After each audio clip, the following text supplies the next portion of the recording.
Assalamualaikum warahmatullahi wabarakatuh. Kembali lagi sahabat di channel Sarung Kotak. Jangan lupa like dan subscribe ya channel Sarung Kotak. Bangsa yang besar adalah bangsa yang menghargai perjuangan dan jerih payah para pahlawannya dalam merebut kemerdekaan dari para penjajah. Pesan tersebut mengingatkan kepada kita bahwa kita harus tahu dan mengenal akan perjuangan para pahlawan yang lahir dan besar di tanah kelahiran kita. Pada kesempatan kali ini, kita akan mengenal dan mengetahui pahlawan nasional dan pejuang kemerdekaan yang berasal dari tanah Ciamis. Beliau adalah Iwa Kusuma Sumantri, lahir di Ciamis tanggal 31 Mei 1899. Ia adalah seorang tokoh yang membangun Indonesia dalam berbagai hal. Sejak menjadi pelajar, beliau banyak aktif dalam berbagai organisasi, salah satunya organisasi Trikoro Darmo, yang berubah menjadi Zongjapa. Indonesia Vereniging adalah organisasi yang beliau ikuti saat hidup di Belanda. Dan atas usul beliau, organisasi itu berubah menjadi Perhimpunan Indonesia dan beliau yang menjadi ketuanya. Bapak ahli hukum ini memulai pendidikannya di Eerste Klas School, lalu ke HIS Holland Inland School, dan sempat di sekolah calon ambtenaar, yaitu Ospia di Bandung. Namun, tidak bertahan lama ia keluar karena tidak sesuai dengan cita-citanya.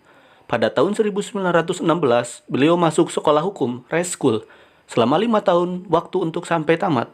Setahun kemudian, ia pergi ke Belanda untuk meneruskan pendidikannya di Leiden. Setelah Iwa Kusuma Sumantri pulang ke Indonesia, ia membuka kantor pengacara di Bandung, Jakarta, Medan. Ia juga menerbitkan surat kabar Matahari Indonesia.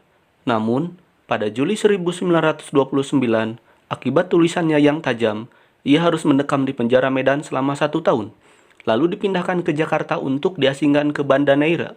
Pada akhir Februari 1941, Iwa dipindahkan dari Banda Neira menuju Makassar. Setelah Indonesia merdeka tahun 1945, beliau diangkat menjadi Menteri Sosial di bawah Presiden Soekarno.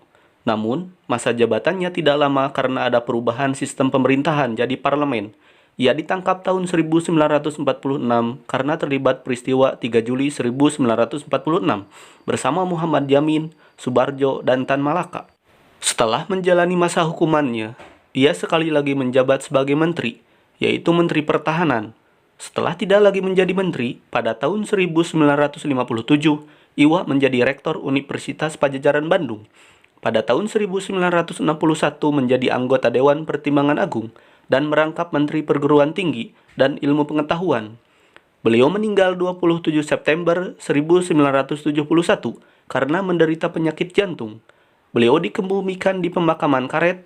Lalu, pada masa pemerintahan Megawati Soekarno Putri, Iwa Kusuma Sumantri diakui sebagai pahlawan nasional.